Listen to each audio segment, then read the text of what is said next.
Mes chers amis, personne ne peut servir deux maîtres.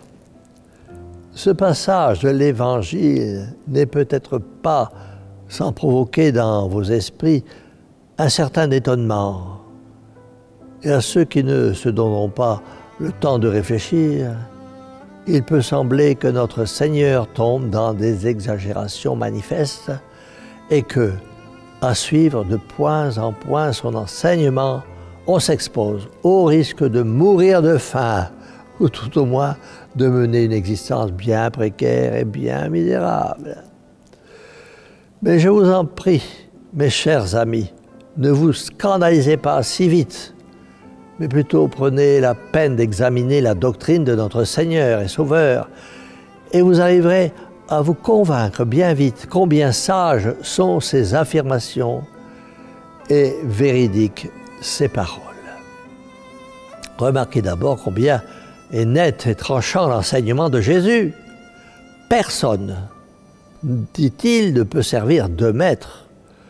C'est la condamnation formelle, catégorie de ces demi-chrétiens qui se prétendent plus sages que Dieu et estiment qu'ils sont arrivés à résoudre pour eux-mêmes le problème que le Christ, lui, a déclaré insoluble.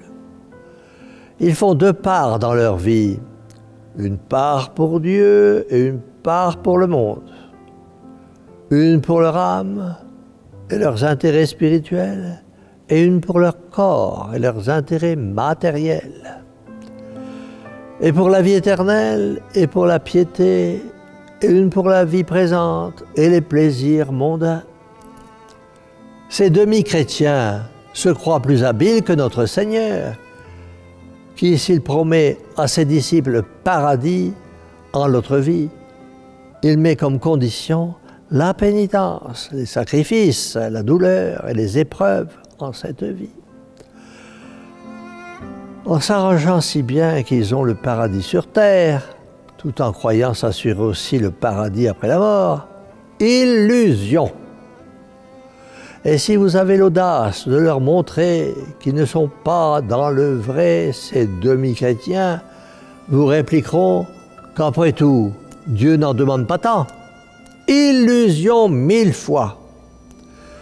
Qu'ils se détrompent, car Jésus-Christ les condamne, eux et leurs tentatives, s'ils veulent servir Dieu et un autre, que cet autre s'appelle l'argent, le monde, l'orgueil ou le plaisir. Voici ce qui arrivera. Ou le second maître aura la préférence, et alors Dieu sera relégué au second plan, ce qui ne souffrira pas.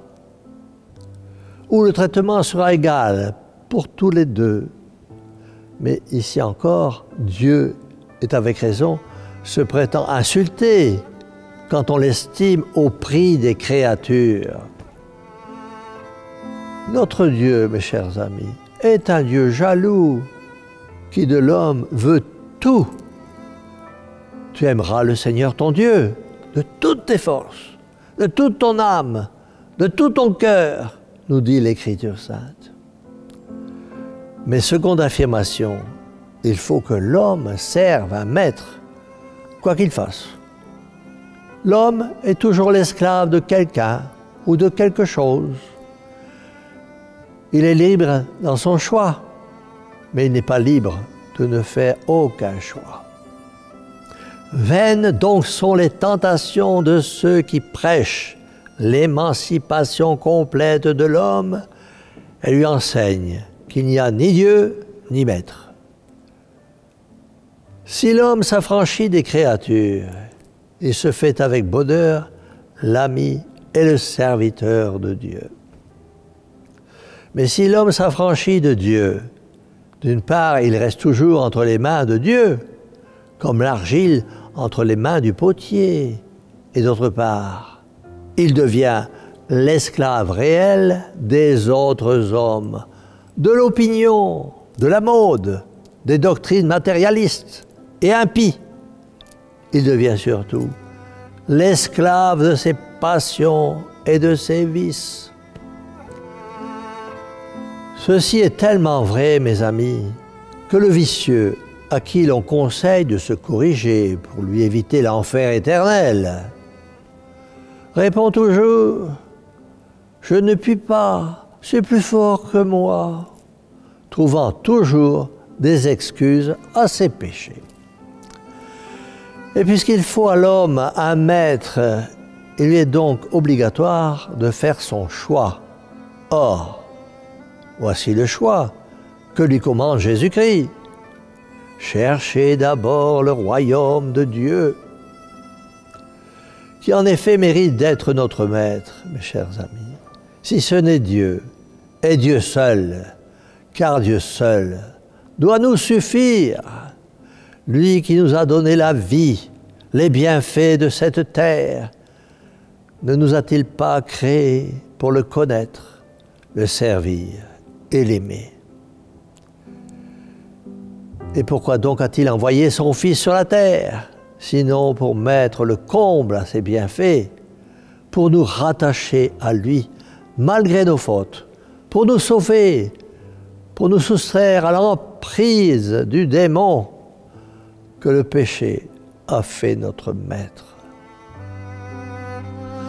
Ah, mes chers amis, qui encore une fois mérite d'être notre maître, sinon celui qui est l'arbitre de notre vie et de nos destinées éternelles, sinon celui qui nous jugera, nous récompensera ou nous châtiera pour l'éternité. Si nous servons le monde, nous aurons ici-bas peut-être un peu plus de bien-être, de jouissance, de plaisir matériel, d'honneur. Mais après, que nous restera-t-il de tout cela? Sinon, le regret de voir tout disparaître comme le mauvais riche. Si nous servons Dieu, quelle douceur, mes amis, pour mourir, et quelle magnifique espérance se découvriront à nos regards à cette heure dernière, qui est si douloureuse pour les mondains. Ah, mes chers amis, faisons nos calculs.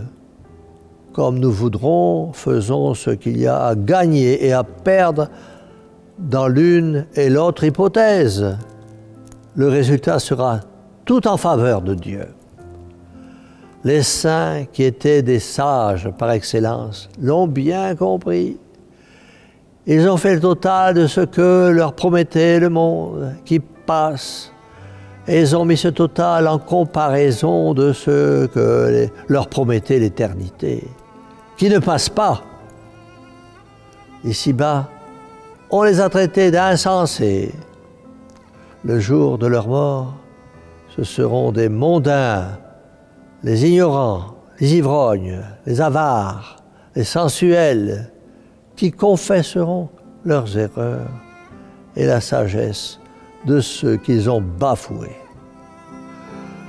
Mes chers amis, prenons donc le parti des sages, le parti des saints.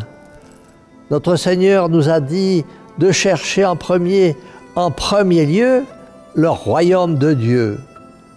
Tout le reste nous sera donné par surcroît. Mes amis, vivez dans l'amour de Dieu et du prochain, n'écoutant que les enseignements de votre Maître le Christ. Bref, mes chers amis, si les hommes prennent Dieu pour maître, ils s'assureront le paradis éternel. Et ils réaliseront, eux seuls, dans la mesure du possible, le rêve de ces demi-chrétiens que je blâmais au début. Ils rétabliront en ce monde quelque chose du paradis terrestre. Recherchons donc, mes chers amis, et à établir en nous et dans nos frères et sœurs le royaume de Dieu. Et pour y arriver, demandons à Marie Immaculée, la servante du Seigneur, de nous aider chaque jour qui passe et qui nous conduit à l'éternité, de nous assister pour que nous cherchions jamais autre chose que le royaume de Dieu, ce royaume de paix, de joie et d'amour. Alors, tournons notre regard vers le ciel et disons de tout notre cœur, de toutes nos forces, ô Marie, Mère au cœur douloureux et immaculé, sauvez-nous. Et que la bénédiction du Dieu Tout-Puissant, Père, Fils et Saint-Esprit, descende sur vous tous et demeure à jamais. Ainsi soit-il.